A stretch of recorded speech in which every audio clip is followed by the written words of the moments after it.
terbaru di IDN App. Tonton live streaming kreator dan topik yang kamu suka, beri hadiah dan ngobrol dengan streamers favoritmu, bisa nonton sambil berkegiatan lain tanpa perlu langganan. Yuk download sekarang!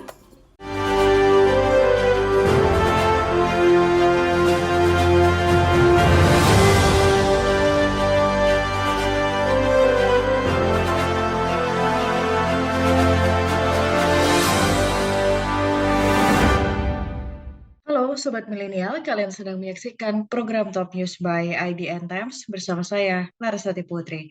Selama 30 menit ke depan, kami akan menyajikan rangkuman Top News sepanjang hari ini, Kamis 24 November 2022. Kita awali Top News hari ini dengan berita terkait update jumlah korban serta dampak pasca gempa di Cianjur, Jawa Barat. Dikabarkan jumlah korban meninggal dunia akibat gempa bumi di Kabupaten Cianjur kian bertambah, serta area yang juga terdampak pun bertambah dari 14 kecamatan, kini menjadi 15 kecamatan. Berikut kita simak informasi selengkapnya yang dilaporkan oleh jurnalis IDN Times. Cianjur, pasca gempa, banyak menelan korban jiwa yang terus bertambah. Berdasarkan update terbaru, Kepala BNPB Letjen Suharyanto menyebut, hingga hari Rabu 23 November, korban jiwa yang meninggal berjumlah 271 orang. Dikatakan jika data tersebut merupakan data yang masuk ke BNPB melalui puskesmas dan rumah sakit yang ada di Cianjur.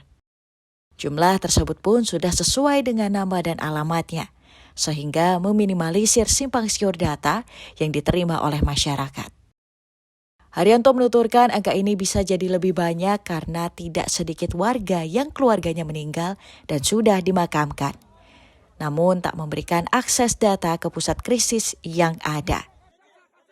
Sementara jumlah korban yang hingga saat ini masih belum diketahui keberadaannya berjumlah 40 orang.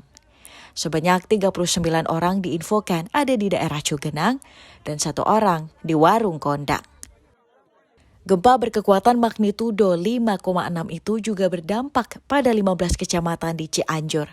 Sementara untuk rumah yang mengalami kerusakan kurang lebih mencapai 56.000, di mana 22.000 unit mengalami rusak berat, 11.000 unit rusak sedang, dan 22.000 unit rusak ringan.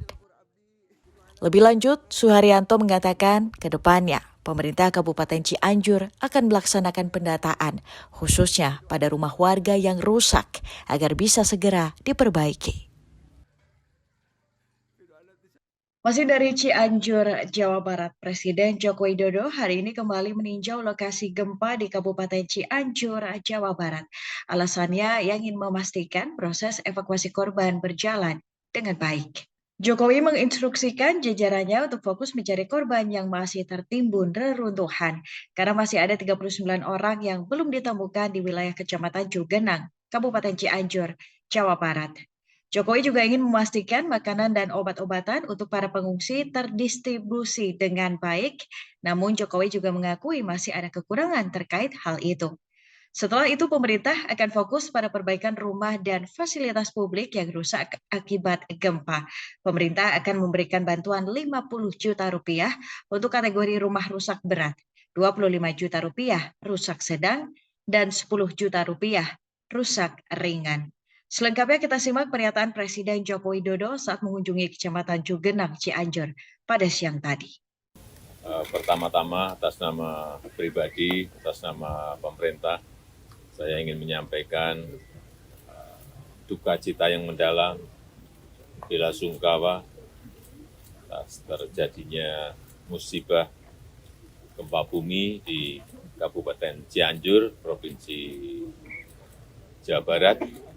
Dan kemarin langsung sudah saya perintahkan kepada Menko PMK, kepada BNPB, kepada Basarnas, kemudian juga saya sampaikan juga kepada TNI dan Polri, kepada Kementerian PUPR untuk bersama-sama gerakkan jajarannya dalam membantu musibah gempa bumi di Kabupaten Cianjur ini, utamanya yang berkaitan dengan akses, pembukaan akses yang terkena longsor. Kemudian yang kedua, untuk korban-korban yang masih tertimbun, saya juga telah perintahkan agar itu didahulukan, evakuasinya, penyelamatan didahulukan. Dan yang ketiga, untuk nantinya rumah-rumah yang rusak berat, yang rusak ringan, yang rusak sedang, pemerintah akan memberikan bantuan. Yang rusak berat akan diberikan bantuan 50 juta, yang sedang diberikan bantuan 25 juta, dan yang ringan diberikan bantuan 10 juta. Tetapi yang paling penting adalah pembangunan rumah-rumah yang terkena gempa bumi ini diwajibkan untuk memakai standar bangunan yang anti gempa oleh Menteri PUPR. Karena tadi disampaikan oleh BMKG bahwa gempa ini adalah gempa 20 tahunan. Sehingga pembangunan rumahnya kita arahkan untuk yang rumah anti gempa. Ya, saya rasa itu mungkin yang ingin saya sampaikan. Nah, yang paling penting saya senang akses jalan yang kemarin tertimbun sudah tadi sampai pagi sudah bisa dibuka, alhamdulillah, dan ini nanti akan dilanjutkan dengan kecepatan dalam penanganan, terutama penyelamatan, evakuasi untuk yang masih tertimbun. Ya, terima kasih. Terima kasih, Bapak. Sementara itu, petugas dan relawan PMI juga membantu pencarian korban hilang yang diduga tertimbun bangunan rumah di Desa Benjot, Kecamatan Cugenang, Cianjur. Satu korban yang dicari adalah seorang ibu yang tengah hamil 5 bulan. Upaya evakuasi terhadap korban yang dilaporkan hilang atas nama Indri 22 tahun yang sedang hamil 5 bulan ini dilakukan petugas dan relawan Palang Merah Indonesia di reruntuhan rumah warga di Kampung Salaurih, Desa Benjot, RT 02 RW 01, Kecamatan Cugenang, Cianjur. Pencarian yang dimulai sejak pagi hingga siang tadi memang belum menemukan hasil.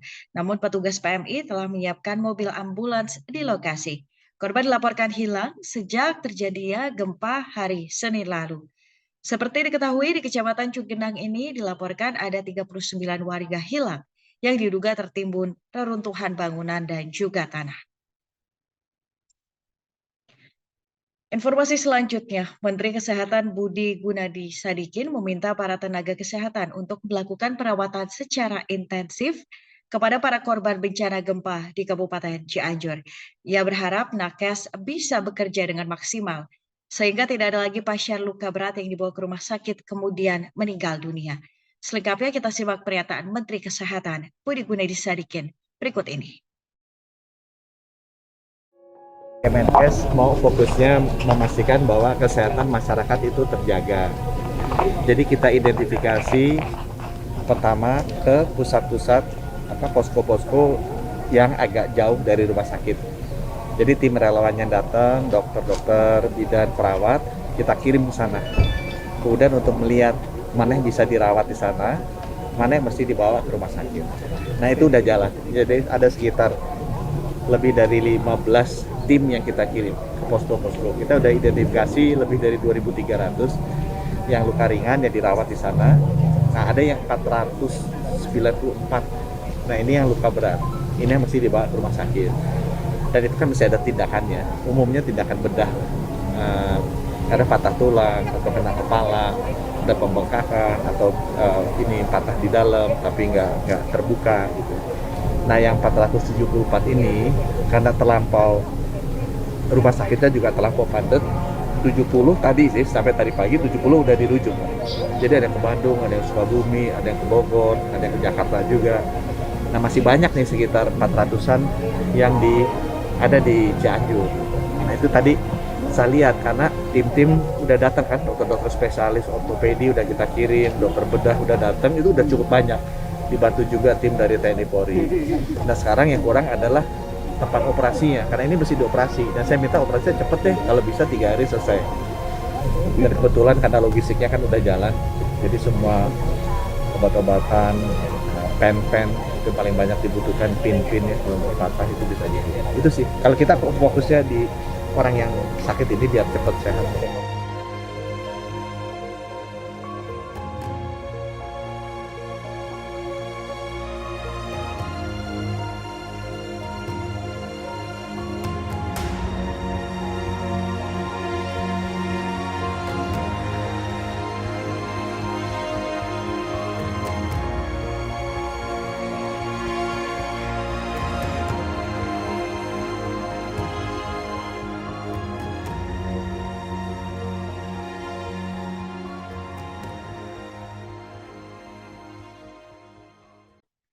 Kita beralih ke sidang obstruction of justice kasus pembunuhan berencana Brigadir J dengan terdakwa Agus Nurpatria dan Hendra Kurniawan di Pengadilan Negeri Jakarta Selatan pada Kamis siang tadi. Sidang pun selesai tidak sampai 1 jam karena 3 saksi tidak hadir. 3 saksi yang seharusnya hadir pada sidang tadi adalah Ketua RT 05 RW 01 Kompleks Polri Duren 3 Seno Soekarto, kemudian anggota Divpropam Polri Radite Hernawan, serta anggota Divpropam Polri Agus. Kemudian majelis hakim memutuskan untuk menjadwalkan ulang pemeriksaan ketiganya pada Kamis 1 Desember mendatang. Sementara itu kuasa hukum Hendra dan Agus, Henry Yosodiningrat, meminta kepada para saksi untuk dihadirkan secara paksa pada persidangan selanjutnya. Saksi yang akan dipanggil paksa adalah 2 anggota Divpropam Polri bernama Agus dan Radite Hernawan. Sementara itu untuk saksi Seno tidak akan dilakukan pemanggilan paksa karena kondisi kesehatan. Untuk itu jaksa hanya membacakan hasil berita acara pemeriksaan Seno di persidangan pada hari ini. Dalam BAP itu, Seno sebut Kompleks Duren 3 memiliki CCTV yang mengawasi 24 jam. CCTV itu memiliki 2 DVR CCTV dengan masing-masing 8 channel. Kompleks itu pun memiliki 9 CCTV yang tersebar, salah satunya di pos Satpam Duren 3 yang mengarah ke rumah Verdi Sambo. CCTV itu merupakan hasil inisiatif warga dan perawatannya pun dari uang swadaya warga. Namun CCTV di pos Satpam itu rusak karena tersambar petir. Ia pun sedang mengajukan penggantian kamera CCTV dari uang swadaya warga. Namun belum sempat diganti, DVR CCTV Duren 3 rupanya sudah diganti oleh orang tak dikenal yang belakangan diketahui adalah Irfan Widianto. Satpam pun sempat melapor ke Seno tentang hal tersebut. Sementara itu, Hendra Kurniawan akhirnya buka suara soal kasus dugaan suap Kabareskrim Komjen Agus Andrianto dalam kasus tambang ilegal di Kalimantan Timur dan membenarkan hal tersebut. Hendra membenarkan jika dugaan suap Kabareskrim Komjen Agus Andrianto memang terjadi. Hal ini ia sampaikan sebelum menjalani sidang obstruction of justice pembunuhan Brigadir J di Pengadilan Negeri Jakarta Selatan pada Kamis pagi tadi. Kala itu Hendra menjabat sebagai Karopaminal Divisi Propam Polri ikut memeriksa Ismail Bolong yang membuat testimoni pengakuan soal suap Kabareskrim. Pak Hendra Parduf memang menerima uang 5 miliar Pak dari tambang di Kalimantan Timur Pak. Kapolda Kaltim saat itu, Pak. Tanya sama pejabat yang berwenang aja ya. Pak infonya ditransfer pakai ini ya Pak, menerima uang mata uang asing ya Pak ya? Kenapa? Mata uang asing benar, mata Pak. uang asing Singapura ya Pak? Ya itu kan ada semua buktinya tuh. Menegaskan, Pak, Kabareskrim berarti terlibat juga ya, Pak? Saat itu sempat diperiksa nggak sih Pak Kabareskrim dan Parduf Rahak Pak? Tunggu nanti Ismail Bolong kan nanti ada. Ia juga menegaskan laporan hasil penyelidikan yang beredar saat ini pun benar adanya. Sebelumnya beredar dokumen LHP terkait adanya penambangan batu bara ilegal di wilayah Polda Kalimantan Timur. Dengan temuan itu, diduga terjadi pelanggaran atau penyimpangan yang dilakukan anggota Polri dan pejabat utama Polda Kalimantan Timur. Laporan ini pun diserahkan Kadif Propam Polri saat itu Verdi Sambo kepada Kapolri Jenderal Polisi Listio Sigit Prabowo. Dalam poin H disebutkan Aibtu Ismail Bolong memberikan uang untuk berkoordinasi ke Bareskrim Polri. untuk juga diserahkan ke Kombes BH selaku Kasubdit 5 di Tipider sebanyak 3 kali, yaitu Oktober, November, dan Desember 2021 sebesar 3 miliar rupiah setiap bulan untuk dibagikan ke Ditipider Bareskrim. Ismail Bolong pun sempat viral di media sosial yang mengaku menyetor uang miliaran rupiah dari hasil penambangan batu bara ilegal ke Kabareskrim Polri. Sobat Milenial, jangan kemana-mana, Top News akan kembali dengan informasi Presiden yang mendapatkan vaksin booster kedua.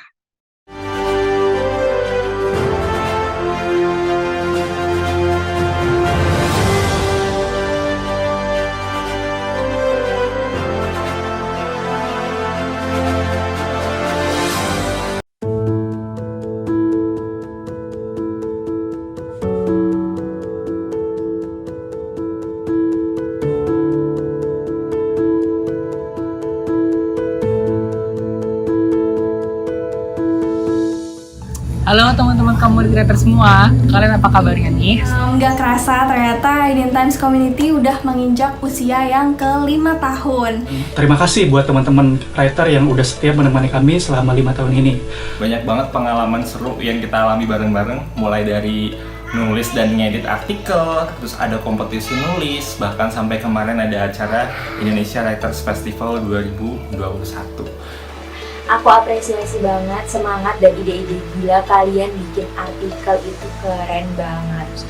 Tanpa kalian semua, pastinya Indian Times Community nggak bisa sampai di sini loh. Terima kasih karena kalian sudah bersumbangsi dalam upaya mencerdaskan kehidupan bangsa melalui tulisan kalian. Tulisannya semakin berwarna karena kalian. Terima kasih untuk pertanyaan, keluh kesah, cerita yang dibagikan, saran, kritik, dan masukannya untuk IDN Times Community. Karena pesan dan kepedulian dari teman-teman ini juga lah IDN Times Community bisa sampai sejauh ini. Jadi kita bisa berbagi ilmu, terus bisa saling belajar. Jadi jangan mikir kalau komuter saja yang belajar, editor juga belajar banyak kok dari kalian. Jangan patah semangat saat tulisan kalian direvisi atau direject. Belajar menulis kadang memang butuh waktu yang tidak singkat. Ingat, what doesn't kill you makes you stronger. Kami harap teman-teman community writer semua masih terus berjalan bersama kami ke depannya.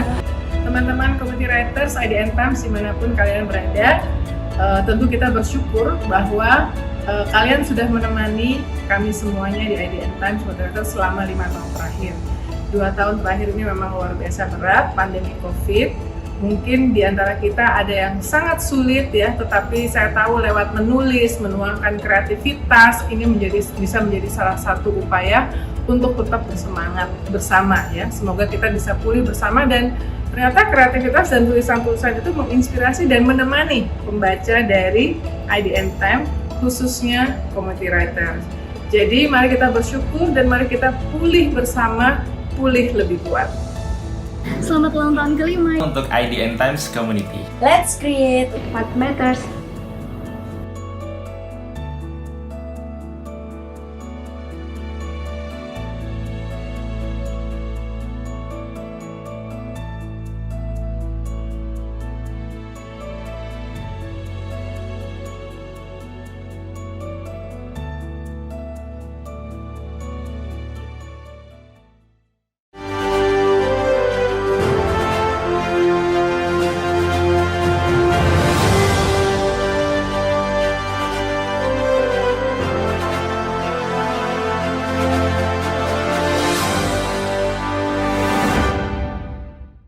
Terima kasih masih bersama Top News. Presiden Joko Widodo pada Kamis pagi tadi menerima booster kedua vaksin COVID-19 di Istana Kepresidenan Bogor. Selain Presiden turut menerima booster kedua adalah para lansia yang hadir di Istana. Presiden Jokowi disuntik vaksin Indovac yang merupakan produksi dalam negeri.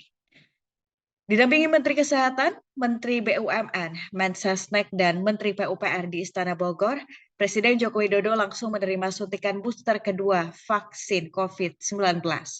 Menurut Jokowi, vaksin yang digunakan adalah vaksin Indovac, yang merupakan vaksin produksi dalam negeri, yakni dibuat oleh PT Bio Farma.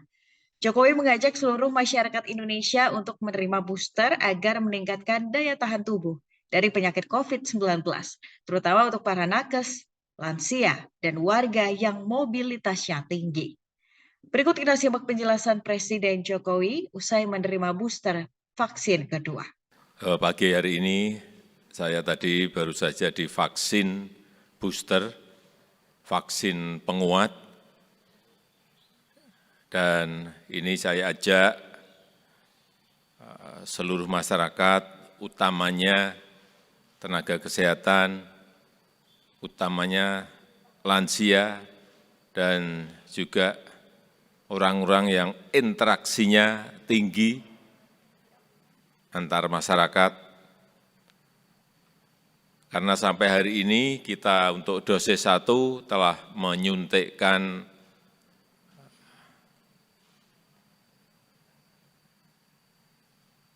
205 juta dosis. Kemudian dosis yang kedua 172 juta dosis, dan untuk vaksin booster untuk yang pertama telah disuntikkan 66 juta dosis, dan untuk booster yang kedua memang masih kecil sekali, masih 730.000 dosis vaksin. Kenapa kita memerlukan booster? Agar imunitas kita terjaga dan dapat memutus penularan COVID dari orang ke orang. Ini yang paling penting. Kemudian vaksin yang dipakai pada pagi hari ini yaitu vaksin Indovac, produk 100% dalam negeri. Saya rasa itu yang ingin saya sampaikan. Terima kasih. Wassalamualaikum warahmatullahi wabarakatuh. Sementara itu, pemerintah memastikan stok vaksin COVID-19 untuk warga yang belum divaksin atau untuk booster sangat cukup. Karena itu, pemerintah mengajak semua warga yang belum divaksin untuk segera divaksin untuk melindungi diri dari bahaya terpapar COVID-19. Juru bicara pemerintah terkait penanganan COVID-19, Reisa Broto Asmoro, meminta para lansia untuk segera di-booster vaksin kedua.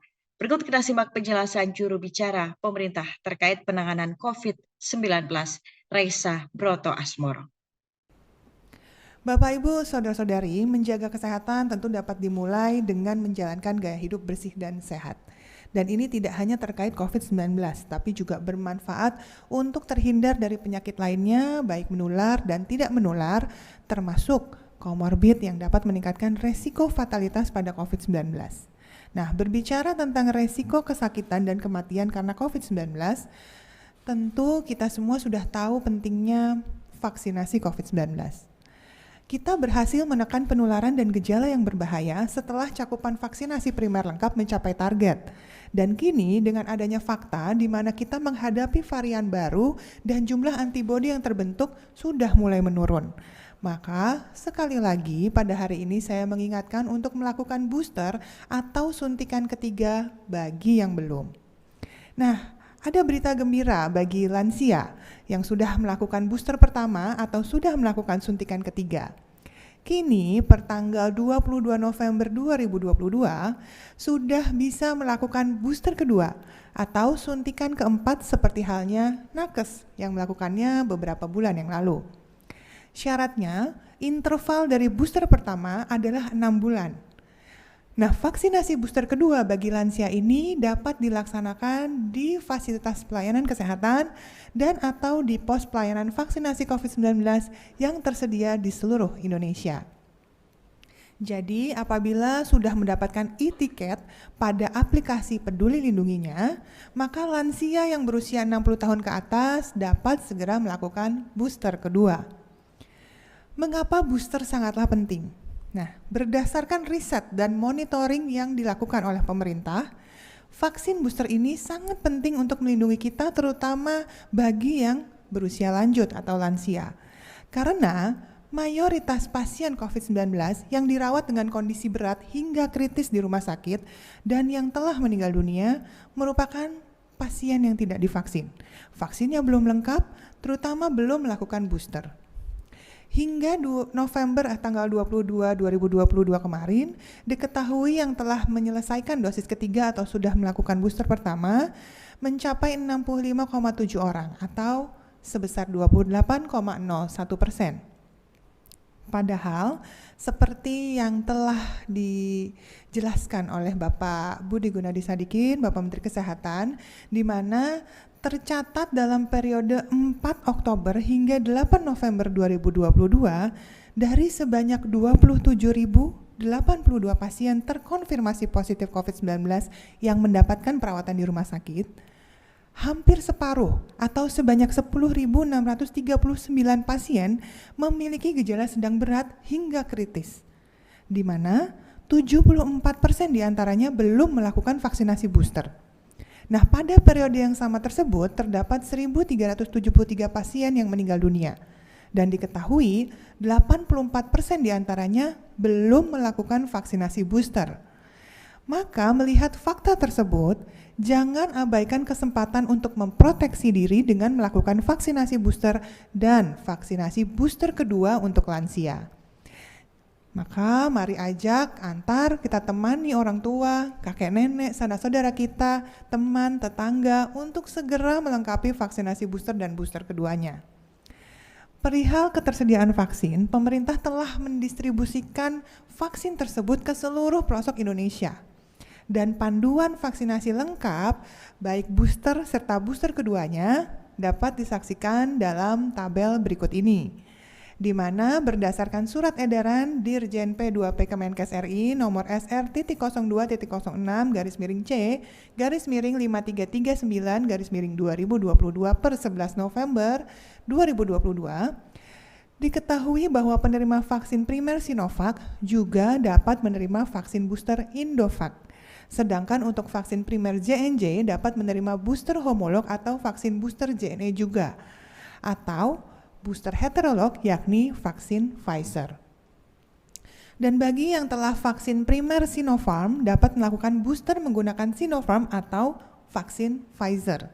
Nah, terkait vaksin booster kedua pada lansia, apabila telah menerima booster pertamanya menggunakan Pfizer, maka dapat menggunakan Pfizer atau AstraZeneca dengan dosis penuh. Begitupun sebaliknya, apabila booster pertamanya menggunakan AstraZeneca, booster keduanya dapat menggunakan AstraZeneca dosis penuh atau Pfizer separuh dosis. Nah, tentunya pemberian vaksin booster ini akan disesuaikan dengan ketersediaan vaksin yang ada di setiap lokasi. Nah, Bapak Ibu Saudara-saudari, di tengah kemeriahan dan semangat masyarakat dalam menyambut pelaksanaan Piala Dunia FIFA 2022, di mana kita bisa melihat aktivitas dan juga produktivitas masyarakat juga sudah mulai tinggi kembali dengan banyaknya kegiatan berkumpul, pelaksanaan konser musik, pementasan, pertandingan olahraga, dan lain sebagainya. Himbauan pemerintah untuk kita semua terkait protokol kesehatan dan screening sebelum kegiatan dilakukan sebaiknya mulai dijalankan kembali. Terus upayakan kedisiplinan kita untuk menggunakan aplikasi Peduli Lindungi. Juga ini penting sekali untuk mencegah penularan lebih tinggi lagi di masyarakat.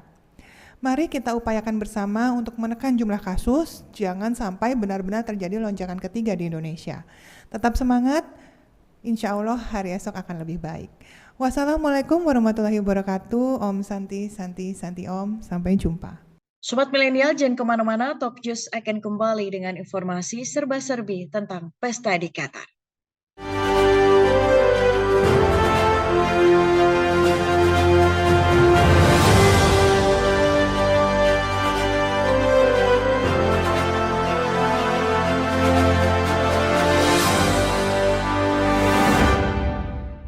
Terima kasih masih bersama Top News.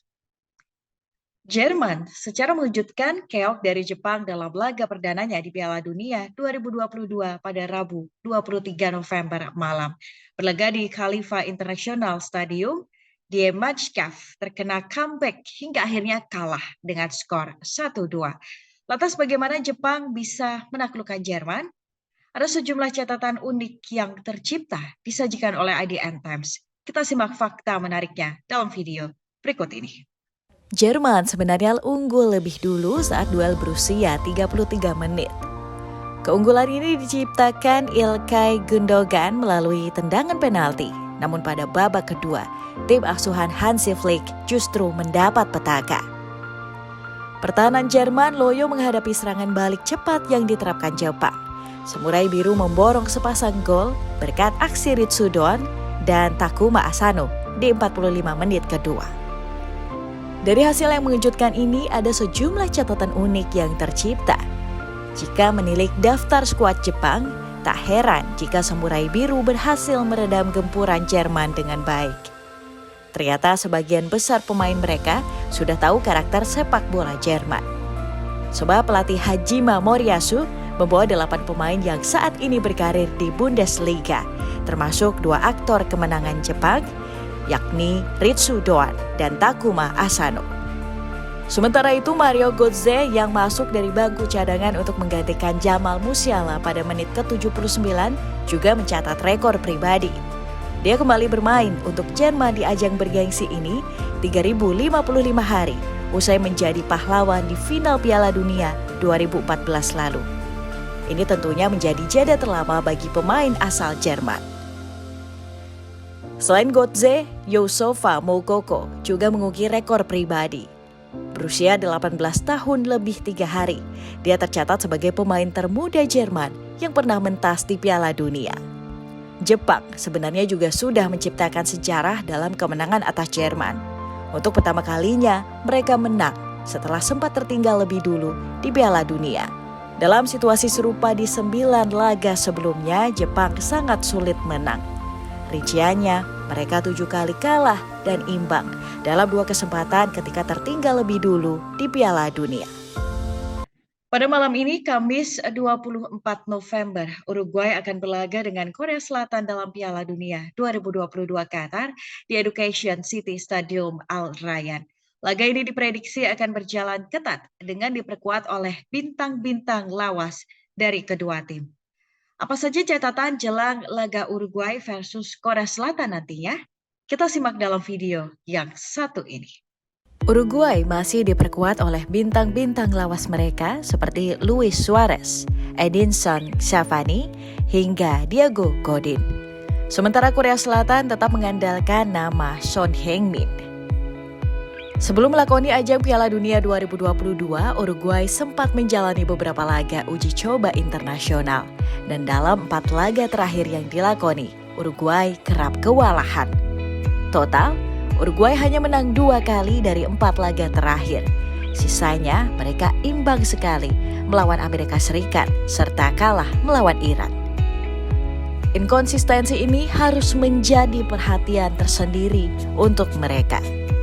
Jika Uruguay inkonsisten, Korea Selatan justru lebih stabil. Korea Selatan juga sempat melakoni beberapa laga uji coba dengan hasil apik. Mereka menang 2 kali dan imbang sekali dalam 3 laga terakhir. Akan tetapi tak bisa dipungkiri, Uruguay unggul secara rekor pertemuan atas Korea Selatan. Dalam 6 pertemuan terakhir, Uruguay berjaya atas Korea Selatan dengan catatan 5 kemenangan dan hanya sekali kalah. Namun uniknya, 1 kemenangan Korea Selatan atas Uruguay ini didapat dalam pertemuan terakhir kedua tim pada Oktober 2018 lalu. Lantas, akankah ini menjadi pertanda bahwa tim negeri ginseng mampu mengimbangi Suarez dan kolega? Kita saksikan laga keduanya hanya di Piala Dunia 2022 Qatar pada malam nanti. Informasi tadi menutup perjumpaan kita hari ini. Sobat Milenial, terima kasih sudah menyaksikan Top News. Ikuti terus perkembangan berita-berita terbaru hanya di IDN Times. Saksikan terus Top News by IDN Times setiap Senin hingga Jumat pukul 18.30 waktu Indonesia Barat. Dan jangan lupa untuk mendownload IDN App. Saya Larsati Putri bersama tim yang bertugas mengucapkan terima kasih. Terus patuhi protokol kesehatan dan sampai jumpa.